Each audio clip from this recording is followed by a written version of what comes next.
Oo. Oh, wala kay chinilas ba? Inahay. Hi, Ina. watermelon, papaya, papaya, Si tarong ka. banana, fruit salad, Ay, very good. Hawda na mo kanta sa akong panangga.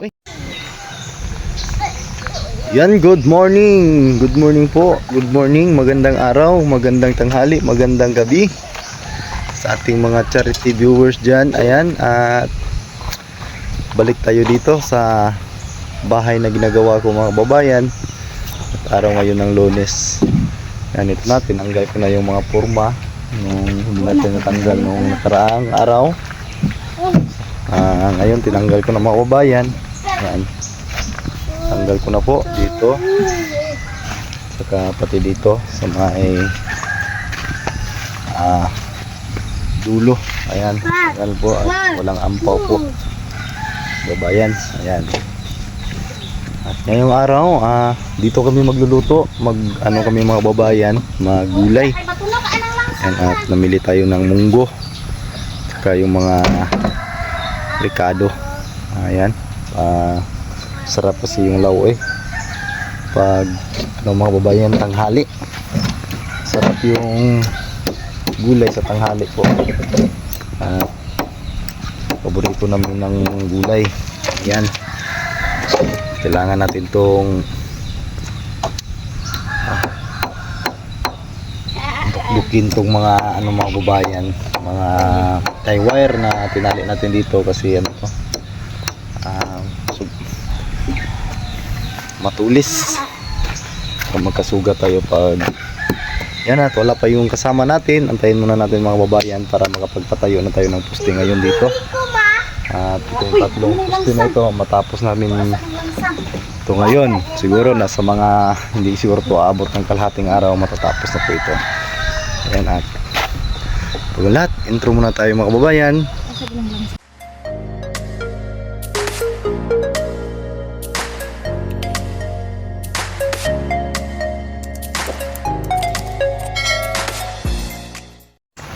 Yan, at ito na po yung lutuan. Yan, na tayo ng munggo ngayon. Anong tawag doon?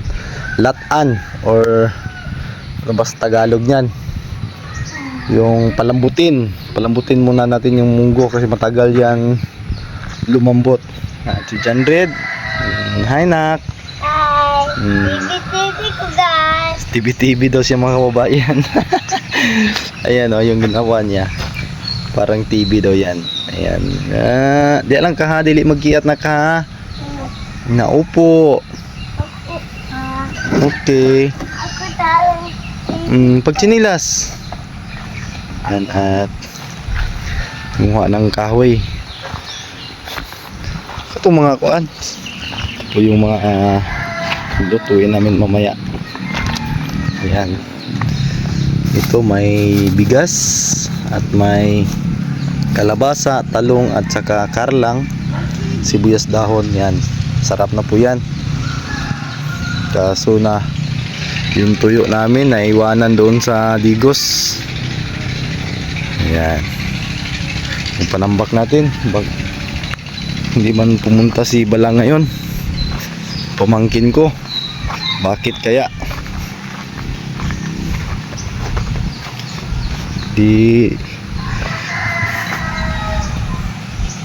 Ano po yung mga panambak na natitira, pero dami pang kulang.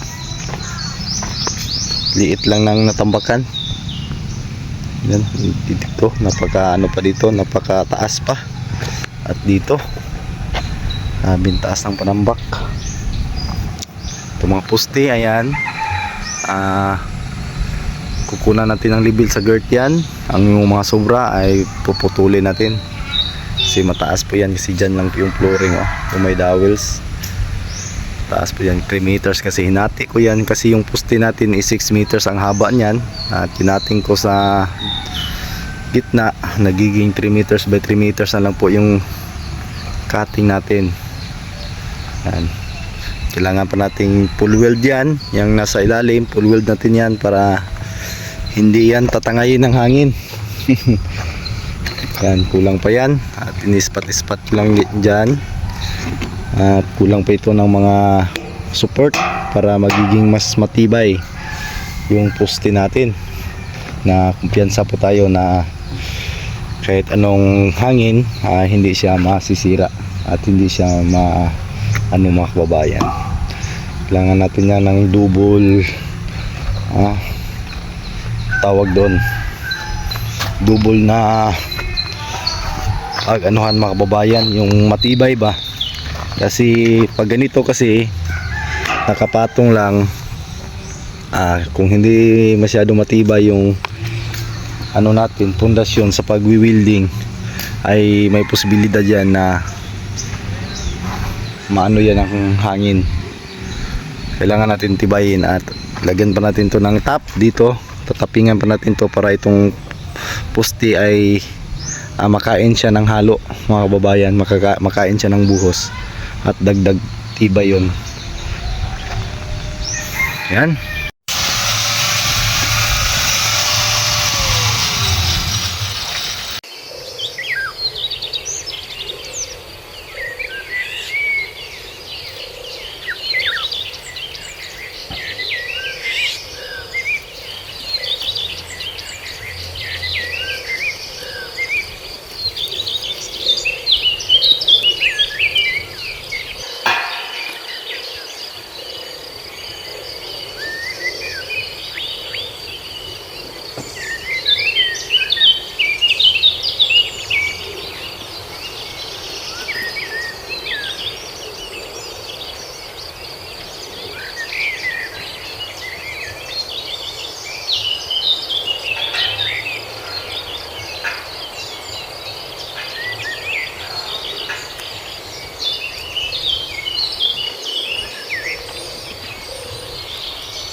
Yan, magandang tanghali mga kababayan, at natapos na natin yung kabit ang ating mga poste. Ayan na po ang resulta at nakapagtayo na ako ng girt. Nakapagkabit na po ako ng girt. Ayan. Ang tawag nun. Kinatingan ko mga kababayan para diretso na po yung girt natin. Ayan o. Kinatingan ko yan dyan sa gitna para mas matibay po siya. Makapag full weld tayo ng marami. Ayan, matibay po yan. Yan na po. At hindi ko pa na-welding yan. Yan, nilagay ko po ng may magnet kasi ako dyan, oh. Yan, hindi pa na-welding yan. Kasi tanghali na. Yan na po. At nakapagdamba na din. Ayan. At matapos ko ito ngayon. Ngayong hapon, matapos ko po itong makabitan ng girt. Yan. Pilitin natin matapos mga kababayan. Ilang girt lang po ito? 1, 2, 3, 4 at may sa gitna 5. 5 at dito sa gitna bali wala ng kunti lang po yung mapuputol kasi 6 meters po yung tubular. 6 meters po yon. Yung layout natin is 6 meters. Kakatingan lang natin ng 20 cm kasi suntok lang natin dyan. Magiging yung cutting natin is 580 po yung magiging cutting natin dyan. Tulad dito 580 kasi ang 6 meters natin dito galing dito sa kanto na to at sa kanto din doon. Dito tayo na ito po yung 6 meters. Video ka lagi, Papa. Lagi video wala mga chinilas. Ayan si John Red hilig kay tiniil. Tara nak dali na. Naman nakakaon. At saka yung ulam namin mga kababayan is gulay. Ayan, dito kami nagluluto para mainit yung kakainin namin sa tanghalian. Yung gulay namin, lauoy. Ayan, may kalabasa, talong, munggo at karlang. Ayan. Kanin. Yan po. Hindi pa ako nananghalian kasi busog pa ako. Ayan, at ito na po yung mga bakal natin natitira. May pusti, kakabit natin to dito. Pero unahin muna natin yung girt bago natin ipatayo yung pusti para hindi na tayo mahihirapan. Kasi may pusti po ito dito mga kababayan. Dito may pusti po ito nakapatong dito. Dito at saka dito din yung magiging support natin mga kababayan. Support tulong. Ito. May pusti din dito. Pahuli ko na lang mga kababayan, kakabitan ko muna ng mga girt bago ko itatayo yung poste para hindi na ko hindi na po tayo ang tawag mahihirapan pagdating sa pagkakabit kasi walang concrete poste ito, hollow blocks na po ito dito. Mas mabuti na yung may girt muna bago natin ipatayo yung poste para hindi na tayo mahihirapan. Madali na lang mga kababayan at wala nang masyadong tagahawak na kailangan natin. At ito na yung panambak, nangyayari sa ating panambak at kinulang po mga kababayan. Okay lang, magdagdag lang po ako kasi hindi pa pumasok yung ano natin, sahod. Magdagdag lang po ako ng panambak dito kasi short yung panambak natin, laki pa ng tambakanan. Yan. Dito malalim pa dito. Mabuti na lang dyan, hindi na masyadong malalim dyan na side. Siguro napas mga 3 load siguro ang kulang nito. Paubos ko muna yan dyan para mahirap kasi estimatein yung panambak mga babayan. Hindi ko kabisado ang pag-estimate ng panambak. Yan, ubusin muna natin yan kasi doon mayroon pa din bago ako mag order ulit para matapos na po dito. Yan, malibil na yan mga babayan, mababa na po dito kasi ito po yung standard po, 4 na hollow blocks bago yung bintana. Depende na din yan kung sa anong gusto nyong bintana na kalaki kasi yung bintana ko is 4x4 or 120 cm by 120 cm. Ito po yung magiging bintana ng kalaki.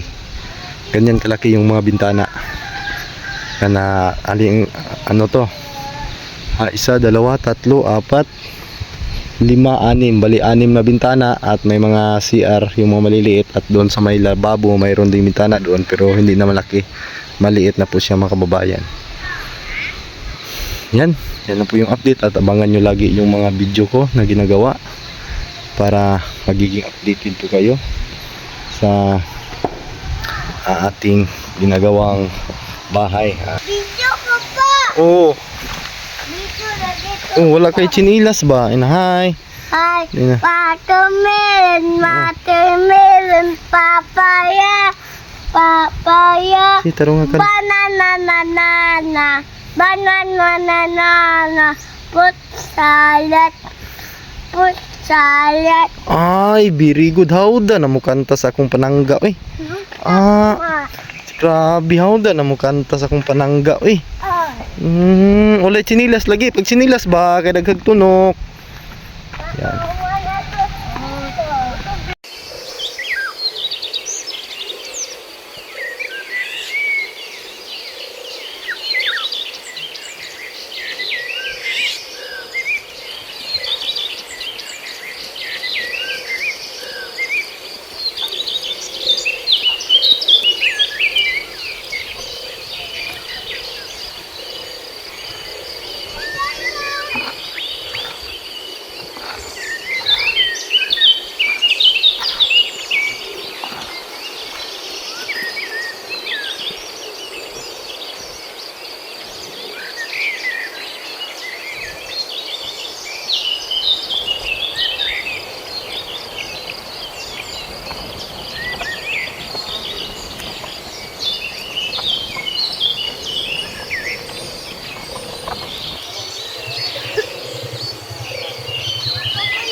Yan, magandang hapon po mga kababayan at natapos na natin. Hindi pa natapos pala.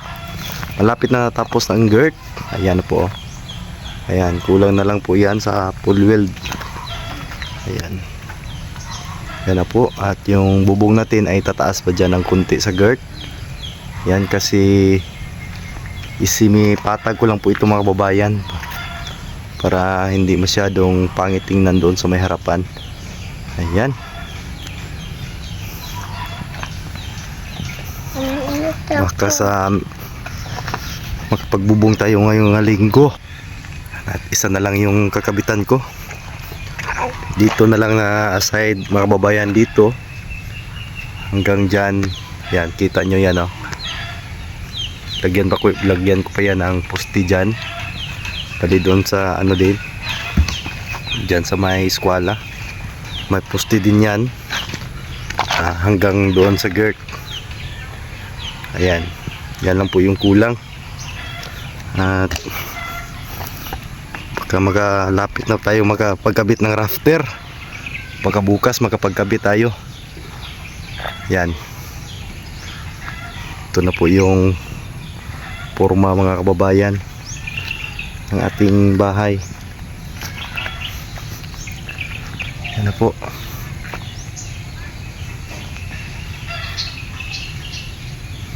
At abangan nyo mga kababayan ang kaganapan bukas. Yan, thank you so much sa inyong lahat. At si John Red nagpakarga. Kagising lang mga kababayan. Ayan na, nagpakarga. Kapoy si Papang nak eh.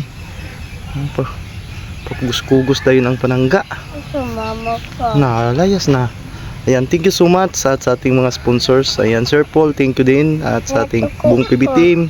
Sa lahat ng sponsors, Ma'am Redemption Sidiki. Ayan, thank you so much po ma'am. Ayan, ito na po yung bahay. Ito na pong bahay ko mga kababayan. Ito na po ma'am. Ayan, kunti na lang pong kulang para makapagbubong na po tayo. Ayan, salamat sa pag-sponsor din Ma'am Sidiki. Ayan, thank you so much. Ayan. At bye bye po mga kababayan kasi hapon na po at kami uuwi na. Ayan, thank you palagi sa inyong panonood. Maraming salamat and God bless po sa inyong lahat.